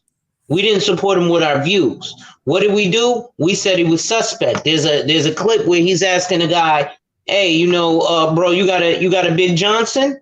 Everybody's worried about him supposedly being suspect, as opposed to what he was really trying to do. Hey, bro, you know if you got a large tool or not. So why are you walking around, you know, feeling this sense of entitlement from women? You must have a Big Johnson or something, because otherwise, you know, and even with a Big Johnson, you still got to put in that work, right? I actually saw a Facebook message, and this is the problem with us as black men in terms of when we're doing things, right? Because, you know, we love the Lily linebacker. I mean, just pearly things.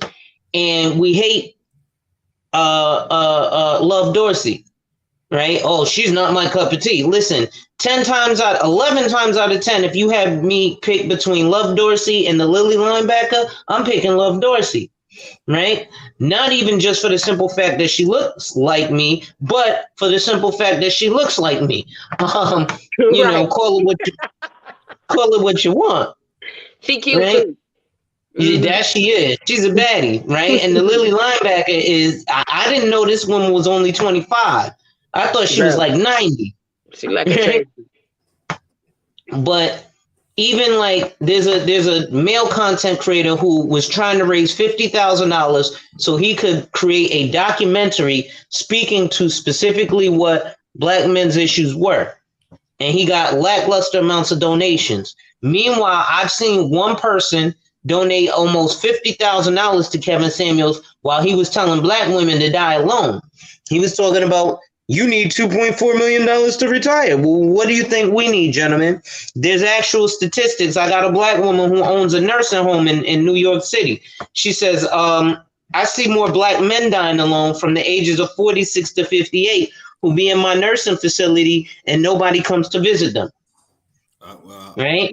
Mm-hmm. So instead of us having these popularity contests as black men, we need to have content and merit contests. Who's doing the work?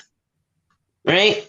Q-Butter is doing the work. He might not be the best package because, you know, then we'll have these personalities. I am not taking financial advice from a guy in a hoodie, but you're taking dating advice or marriage and relationship advice from a guy who's twice divorced, or a guy who's single, or a guy who's like, listen, I can't listen to a black man who isn't dating, who's dating a fat chick, but you have a fake avatar and a fake name. If you can't stand on what you say as a man across all platforms, I don't take you serious. If your name is, you know, Gutta Johnson, listen, my name is Alonzo Hall everywhere, right? Because that's my actual name. So I literally have to stand on what I say as a man, right? That's what the masculinity and manhood is about. And we've got too many dudes wanting to be Neo, right? The one from the Matrix, but we're not putting in work, right? Lastly, again, in this same discussion, this argument where we were talking about the Lily linebacker and brothers dating out, right? I explained, because the argument was, well, black women are the least desired. I said, black men are too. What are you talking about? Don't nobody desire us. He was like, nah, we get their women, and that's how we show we conquer them, because we get their women. And I said, you have it backwards, sir. The only way to conquer is you have to kill all the men and kill off all the men, those soldiers. Once you kill off all the men, then you're conquering the woman. But if you just sleeping with Lily, you know, the Lily linebacker, or, you know, Becky don't want you. Becky gets written out of her will when she sleeps with you. And I can evidence that by my adopted brother, whose mother was white and father was black. They come from a rich family. Well, guess what? When him and his sister, who I adopted because their mother died, well, when they was with their mother, who's a white woman, she had to live in squalor here in Connecticut because the rich-ass white family cut her off because she got with a black man. And then we go after Maria. Maria don't want us for nothing but to get her citizenship.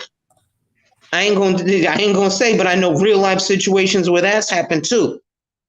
And the woman was here for at least 20 plus years before marrying this black man, so he could pay for her to get her citizenship.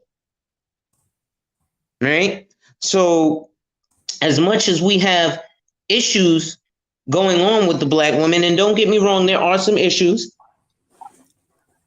but we have to be completely loyal, and we have to be race loyal like everybody else is. I'm sorry, I know I just derailed the topic. What you eat? I'm eating some scrambled eggs. Oh, okay. Well, let me say this though. And I gotta toot my horn a little bit too, because people, and I'm glad that you're back, Coco Tina. If you want to link, get on the panel, you're more than welcome. I'd say this. I be having men's panels for a long time. I even use myself, my experience to help others. See, people like me need to be pushed too. And other brothers and other sisters. So where's the push for us? Because it seems to me that we are being lost. Like Big Dude, 4 Quarter Talk, that is channel. He talk about health and fitness. Why we don't push that? Your brother Lance Hall talking about finance and stuff. Brother Pastor, he's in the medical field. Why we don't push that? Go Professor, he's a vet like 12%. He got a lot of information. Why we don't push that? Brother Sheed, he finance and family. Why we don't push that? Me. I did a lot of things, and my work speaks what's up. Why am I not being pushed? Now I know people gonna feel like, oh, you complain. I'm not complaining, but I'm just making my point. Is this that if you ain't good with the old Satan goody, you're not gonna be pushed. But I'm just saying, you keep on doing the work. Oh, can I say something underrated? Go ahead. I think that some of the topics that you speak on, like when you said male being, male rape, right? So I think just some of the topics are things people don't want to deal with, because as you remember when you was on my panel and you talked about it, there were people in there that didn't want to receive was about almost 2 years ago, right? Yes. So okay, I remember. Right. Okay. they don't want to hear about, even when it came. I think that was the whole thing that tore apart the campaign for women talking about being raped, was when Terry Crews came in and said that he had been taken advantage of, and they didn't want to take on the part of men being abused. They didn't want to hear it. So then they didn't want to hear it. They didn't want to hear it. So then they don't want to push that narrative, because they want to make the man be the abuser only, and never see the woman in a negative light. So since you throw up topics that will make the woman as the villain, they don't want to hear that, because they don't want to see the woman as the problem. They don't want to see that female teacher who molested the teenage child. She's supposed to be taking care of the kids, not having sex with them.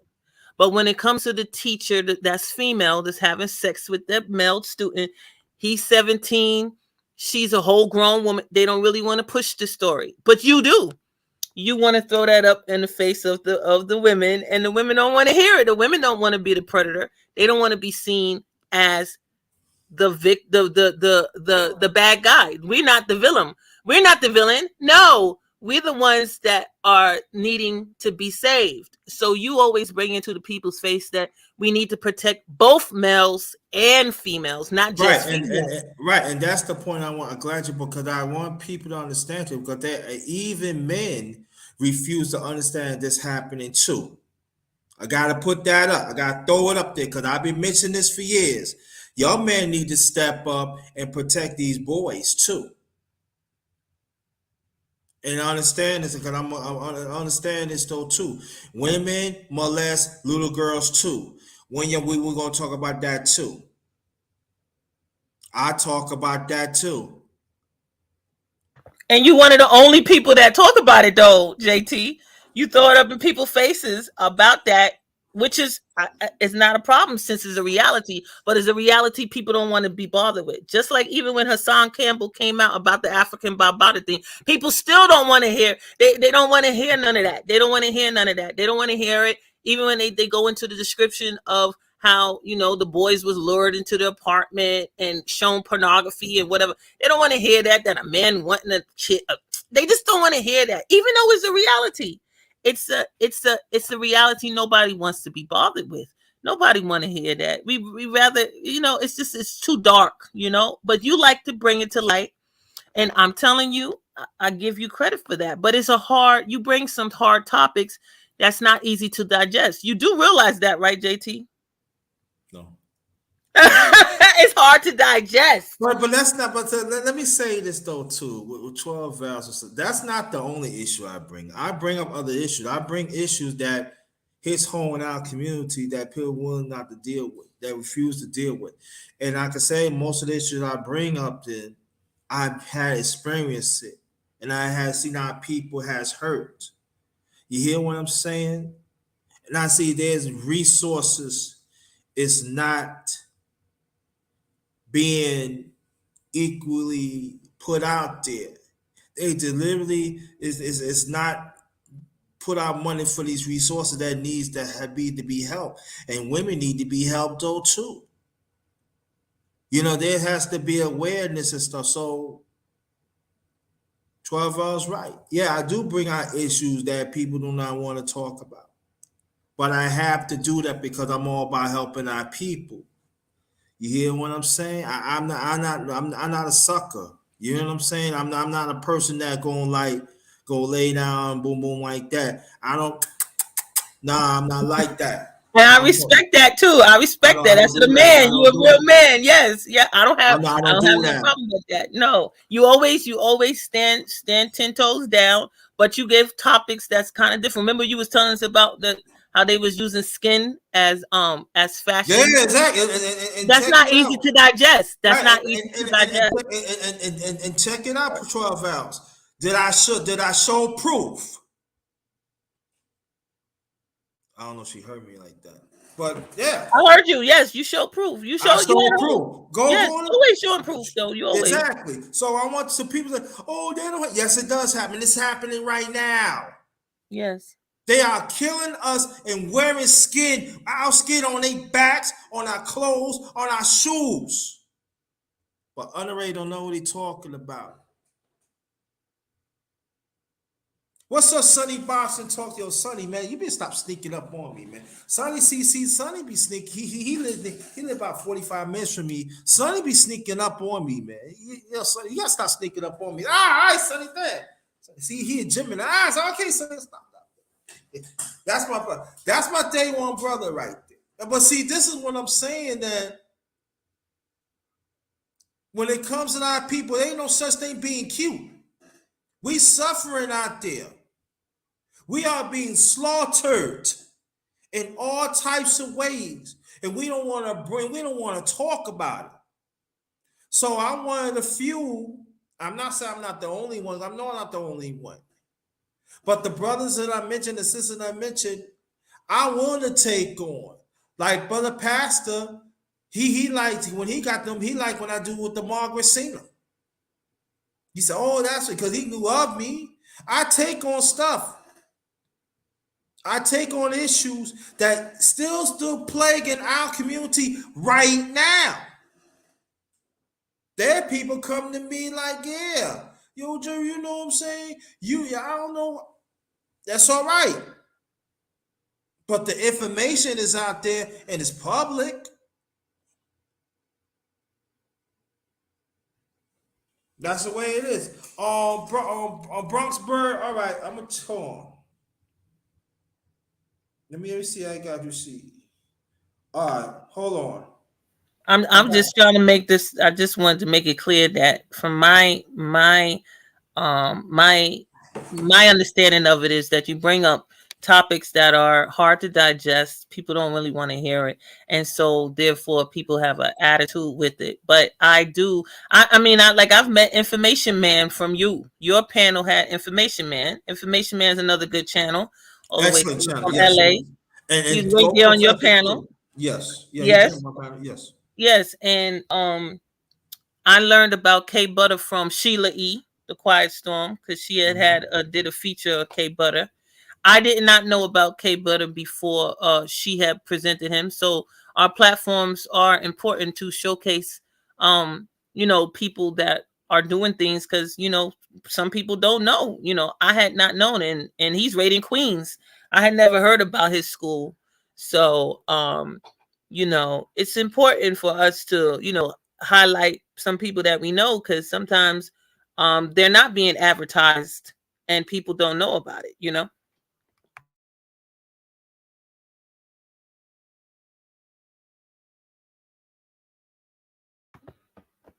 I don't hear you. Underrated. I'm sorry. Let me introduce Bird. Bronze Bird up in the piece. Welcome, brother. Finally. Good morning. I might say good afternoon. It's by then 12 o'clock and shit. Okay. It's damn near like, yeah, it's about to be 1 minute on my time. Peace to everybody on the panel. Peace. Welcome. Peace. Peace What to you up? and son. I'm sorry. Peace to you and your family, brother Bronze Bird. Same to you and yours, bro. Thank you. Same to you and yours. So I think I was hearing something you guys were talking about, and I kind of want to relate this to what I'm seeing like on the algorithm. Um, so you guys were talking. I think a lot of the things, especially when you guys reached on Hassan Campbell, I was thinking about trauma, right? So I was thinking about how we do have social media today to express the trauma, but I feel like sometimes it's not being delivered in a way where it's productive. You know what I'm saying? Because Mm-hmm. what inspired me to make a stream one time was I seen this guy that was promoting the group now called Passport Bros. And Mm-hmm. so I was listening and I was like, the brother was talking about how he read this book by Shahrazad Ali. And I was like, okay, cool, you know what I'm saying? But he was in a confrontation with his mom because his mom did not like the fact of the matter he was reading this book. So, he was like, it was a confrontation to the point that she basically hit her son.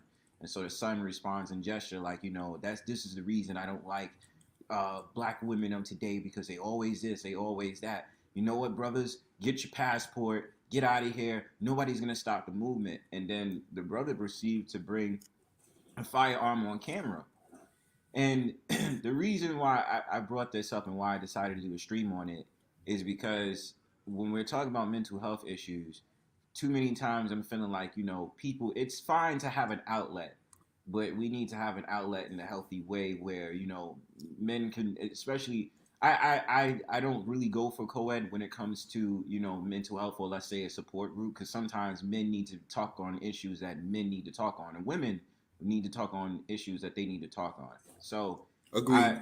I would say that, seeing that, it inspired me to kind of just be like, this is the reason why, even on my outside work, I've always advocated for there to be mental health groups, especially for so-called black people, because too many times we're channeling our emotions into things that's more of our vices than something that's going to help us. So I seen that and I was just like, yo, I need to go ahead and just do a panel on that because I think it's important. And again, I'm glad that you're here. Let me say before I continue, he always want to join the panel, but he always busy. And I'm glad that you took out the time to come over here, and you're welcome anytime. And I'm glad that you finally got you here. Facts. I've been trying, bro. Because that means when I twist your goddamn arm, you got tired of that shit. I was like, ah. You felt that soda pop. Okay, let me get over there. But I just want to say, let people know that he been, it be at times that even he cannot be on the panel, he be in these conversations, and he always been supportive in his own way. He always encouraged me. So I just want to acknowledge that with you, brother, that I salute you and I want to pay homage to you. And I would like before I continue, I would like to do a chop up with you one day. Let me explain it. It's not an interview. You just like you ask me questions. I mean, just I ask you, you can ask me. I want you to ask me questions too. We chopping it up. All I want from you is a avatar you can give me like that, and on your channel, do a pre-record before to let people know that you gonna come on my channel, chop it up with me, and we think of the time.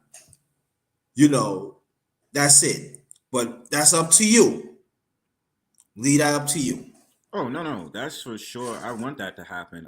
And plus, you know, let's email each other after the panel. But Yeah, also, after the parent, yeah, I got you. yeah, for sure. And plus, bro, I'm just glad as hell I got the community tab now, so it makes the work easier too. Oh, you finally congrats, yo, congrats on that though. Congratulations, Brownsburg. Yeah, man. Yeah, I was surprised when I you're got my first monetized. community tab too. No, I mean, I'm that's not. a good thing, ain't it? I'm not monetized. It's just Oh, you that just get they allowed me to have the community tab, so now I'm able to go ahead and use it. you got over 500. No, You don't not have even to have that. over You don't 500 have. They the changed the community tab YouTube changed the anymore. settings. You don't have to have five. Even people who got, Really? That yeah. was not. I think if you have 100, they gave you a community tab now. Yeah. But let me tell you how it happened in 12 vows, and you know what I'm talking about. Back then, when me and 12 hours rolling, you got to have 500 to even get a community tab. No. No, we had to have 1,000. Right. We gotta have all above. You gotta have Yeah, you had to have 1,000. You 1,000. gotta get a community tab. You And gotta the be stream. monetized. Yeah. And the hours. You gotta have all three. You had to. Now it's And changed though. It's changed. Well, it changed YouTube a has lot. gotten smarter because they realized that a lot of the people with the thousands and 10,000s and 30,000s was talking to the people that had 150.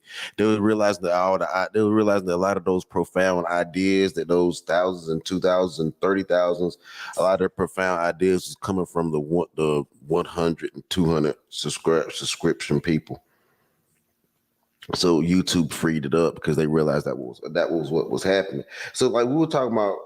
So then, because it's like about decency, so we were talking about decency, but what about applied decency through pressure, like with Eric Gardner and George Floyd? Because that's what you're seeing. Like I think you were talking about, like being blackballed. I think Brownsburg was talking about a little bit of it, or also as well. Like you can apply pressure to get decency out of people too, and that's not even bought. That's just apply pressure through position and power. So you see that happening a lot in the internet too. The internet probably isn't as big as people think it is. It's just enough applied pressure through fact control to control the narrative that everybody believes. Yeah. I can understand what you, brother Pastor, but I want you to understand what I'm saying. I know Bronx Bird, he talks about that in the past about blackball, but I'm gonna say this, brother Pastor, and I'm telling you, and I'm telling you, as a matter of fact, damn, why my camera should go the fuck off? I might need a new laptop trying to tell me something. I don't know, but it comes out. I got my phone, but I'm telling you this: there are people in this space that they mingle with, and they telling them, don't go to that person, because that person ain't bring nothing to the table. But I like him. But what about this? What about that? I'm telling you, that is a principle of blackball, and people could talk, or because they could say all they want to. Closed mouth is a closed mouth. A closed snake mouth is a closed snake mouth. I'm telling you, and I seen it myself. There are channels out here that some black man and some black woman needs to be pushed. Is not being pushed. Because number one, that person ain't selling themselves out.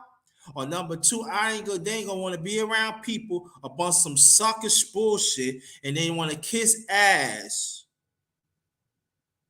They want to stay and do the work. I'm telling you, it's happening.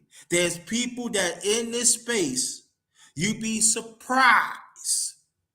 They know what's going on. But you know what? Money and prestige in the chat. Or even get on the panel.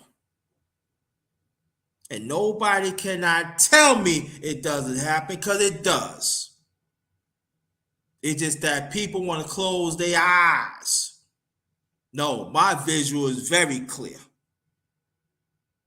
And underrated, I think that's where people end up being cheap. Cause I talked about this last night with Brownsburg. People end up being cheap because you'll get people like 100, 200, 300 subscribers, and you can easily cheaply buy them to get them to 1,000 subscribers and monetize, and they'll do whatever you say to because you help them get monetized or you help them get that 1,000 subscribers. And if you think about 1,000 subscribers to the billion that are on YouTube, it's pennies to $1. That's the reason why I think that a lot of niggas are cheap. Yeah, I agree with that, and I agree that they do certain things. But then I'm just saying that let's stop saying that and go more to the passage. Let's stop saying, well, hey, Brother Brownsburg. So let's stop saying black ball does exist. It does exist. They can say, oh, it does exist a lot. That's the way of the game, to entice those to apply pressure. You know what I'm saying? So I definitely agree. Yeah, you gotta apply pressure, but see, this is what I'm saying. We could apply pressure all we want, but is it really hitting home? That's what I'm saying. Go, but the ones that knows, they not gonna apply that pressure because they already been brought.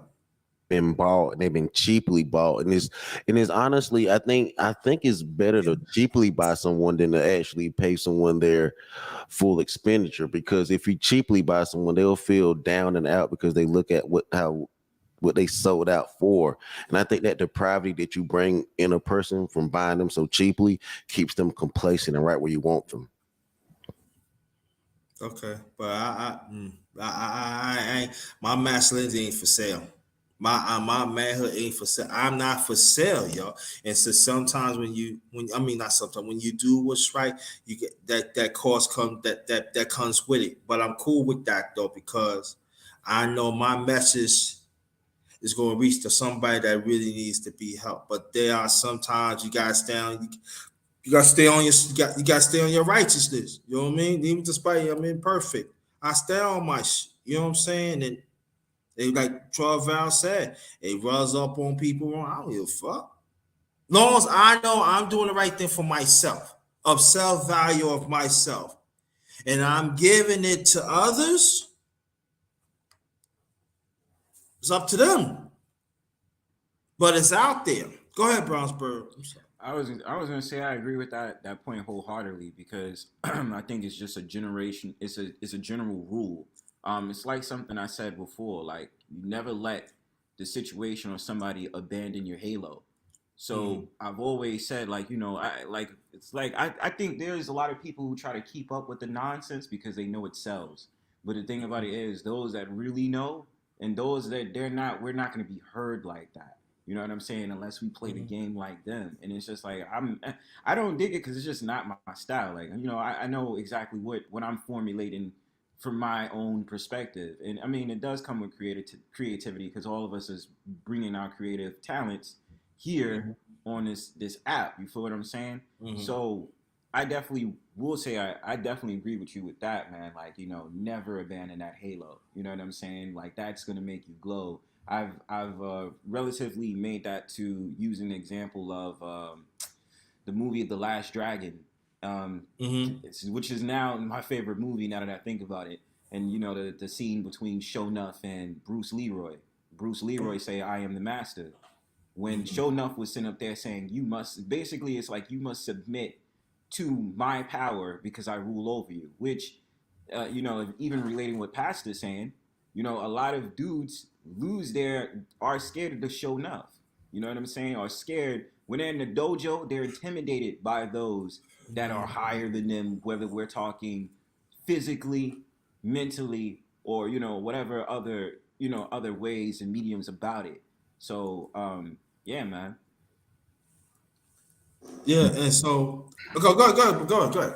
But on the internet, it's way easier to do because at that dojo you had to come face to face with a character to even be afraid of him.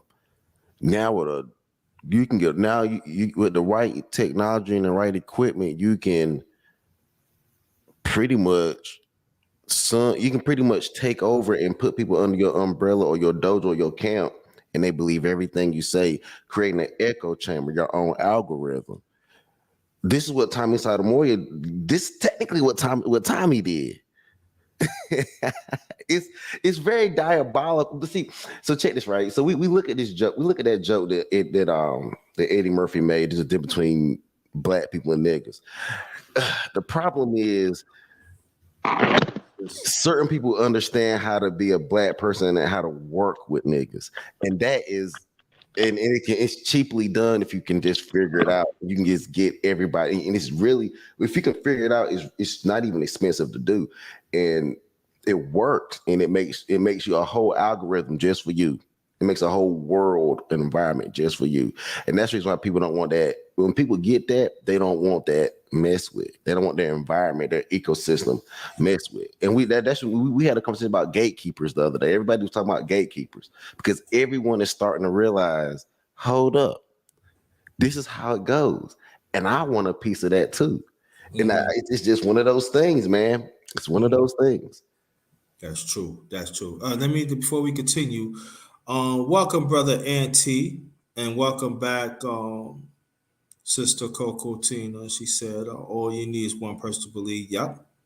Word of mouth is powerful. And brother Auntie say, you absolutely right, Bronx bomb. I'm not gonna be here that long because I want to eat and everything. But we got the Queen back here, and all I'm just saying that just be encouraged. Just be encouraged what you do. Never waver.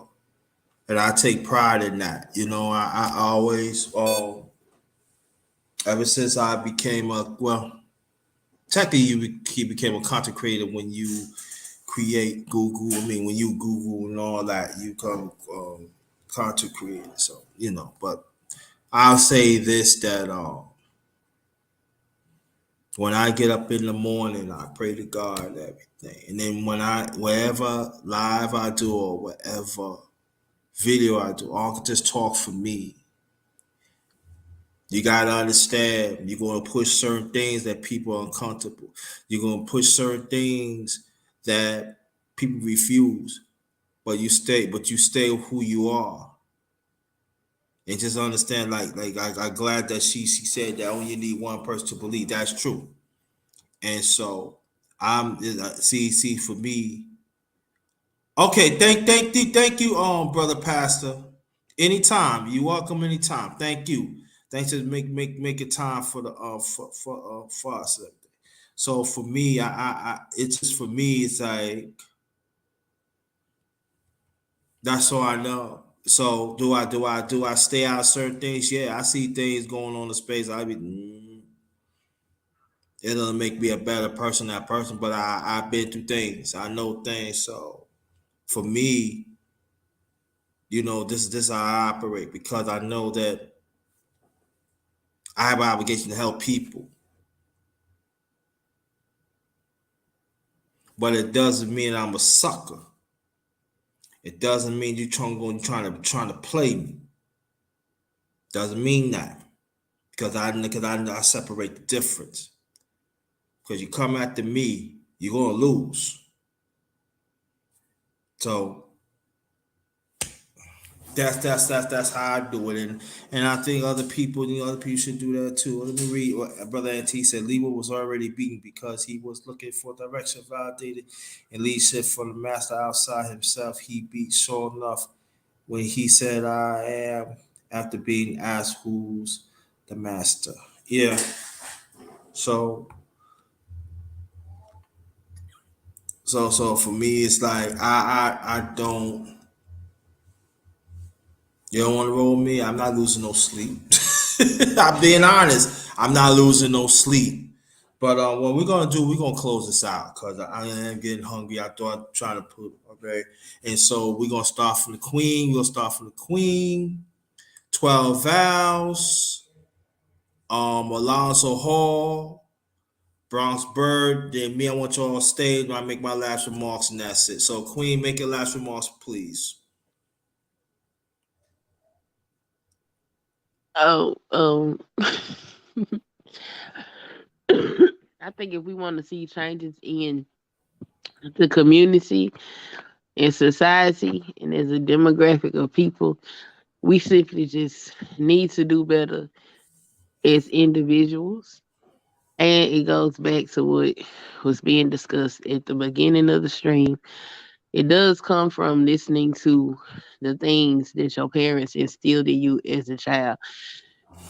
Even if it was minimal, you got to take that stuff with you and build upon it and just work on being better people. And that's pretty much all I got to say. Y'all can find me, that's my channel, Queen, aka Miss Sunkiss. The spiritual channel is Sunkiss Spiritual Consulting. So y'all can come to either one of them. The I don't have spiritual your second channel. is so I put it in the chat last time I was here. I'll drop the link in the chat again. Please But do. I want to get. well, I send it to you in the email. All right, do that. Yeah, do that. Thank you. Um, but basically, the things that I talk about spiritually are the things that I try to live by. This channel is me basically showing me living my spiritual lifestyle. I want y'all to see that I actually live the things that I'm talking about. So for the people that follow both channels, they pretty much get it. Some people just think I be over here clowning, but I don't. I have content and all that good stuff. So y'all come check me out. And thanks for having me up. Underrated. Y'all have a Anytime. good. Oh, and happy Halloween, everybody. Y'all make sure y'all honor y'all ancestors. Okay, so from today all the way up until November the 2nd, y'all make sure y'all holler at y'all peeps on the other side. All right? Okay, Stay Miss. dark and lovely while spreading your love and light. Yes, thanks, Miss Spiritual. Let me stop. All right, thanks again. Appreciate it. Stay right there. 12 vows. As always, last remarks, please. Now, please stay. Please stay this time. I'm gonna stay. So I want to first say salute to Auntie. Thank you for your service. I Yeah, enjoy his yeah. Thank you. content. And I remember one of the things that had stayed with me, one of his shows was he was talking about how the guys would go off into these different countries and the women would drug them. And he said sometimes we would have to go looking for the guys. And I was like, what? The guys got to worry about being kidnapped? That was so crazy. But I really find some topics really entertaining. But going back to your original question to us, I want to just leave in my final statement is that yes, males are very important in the child's life, especially when you have a boy child. And even if it don't work out in a relationship with the boy's father, you should let him know his father, know his relatives, so he can feel as complete as possible. Because it makes them feel good seeing the other side. Because it's two sides. We got the father side and we got the mother side. So don't ignore that part to the child. Don't ignore that part. They got a father. It's not just you. You didn't make him on your own. You got a father. He's got a father. He's got aunties and uncles, whatever, right? Let them know. They like to know, and let them make the decision if they don't want to hang around them or not. They can make a choice, and sometimes the kid chooses to love their father regardless of what he's done to you in your relationship, and you're just gonna have to suck it up, take that L, and let that kid be around his father and his father's side of the family. So I'll leave it with that. Okay, thanks. Stay right there. Brother Alonzo Hall, last remarks, please.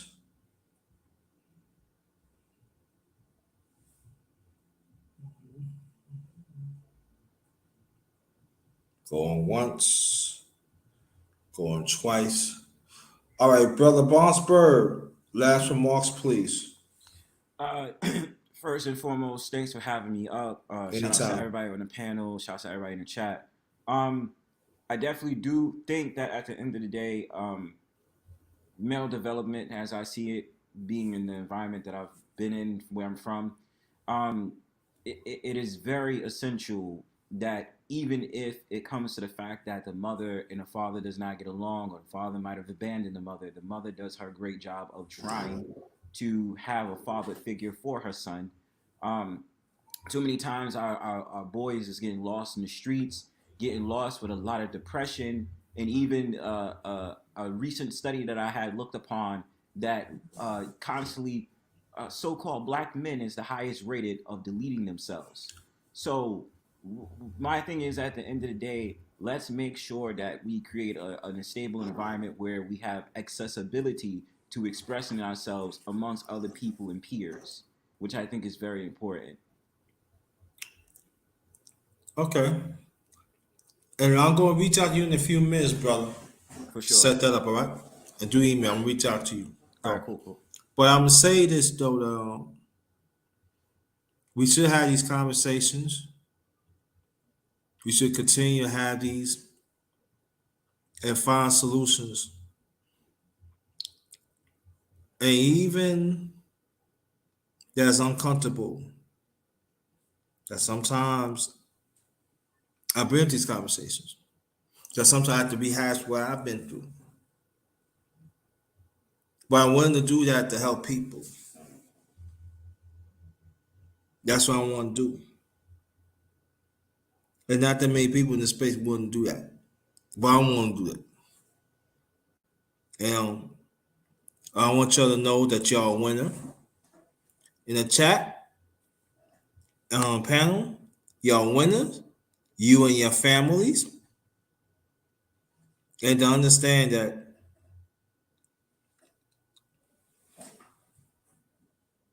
okay, I got so Miss Suscon, she just put her channel in the chat. I want you to go check it out. Thank you so much, and you've been part of the conversation yourself, Sister Coco. Thank you, and I think we had to continue this. So it's very important. I know for me, it's refreshing that we could find a solution to what's going on, and to keep on pushing. Just us as a people, we got to keep on pushing. We some of us be thinking we got it made. No, we don't have it made. No. The society still consider us second class citizens as a people. So as a human family, so we got to keep on pushing. We got to keep on advocating, still getting in their faces. So you got to keep on. Don't let up. Don't let up. So on behalf of my channel, The Honorary Doctor, this is yours truly, the number one grinder, one of the best kept secrets on YouTube, the best of the business in Bronxburg. I will reach out to you in a few. Everybody, even including you, peace to y'all and your families. And just understand, just stay blessed. And be thankful for what you have. Be thankful for what you have. Very important. On that note, good afternoon again.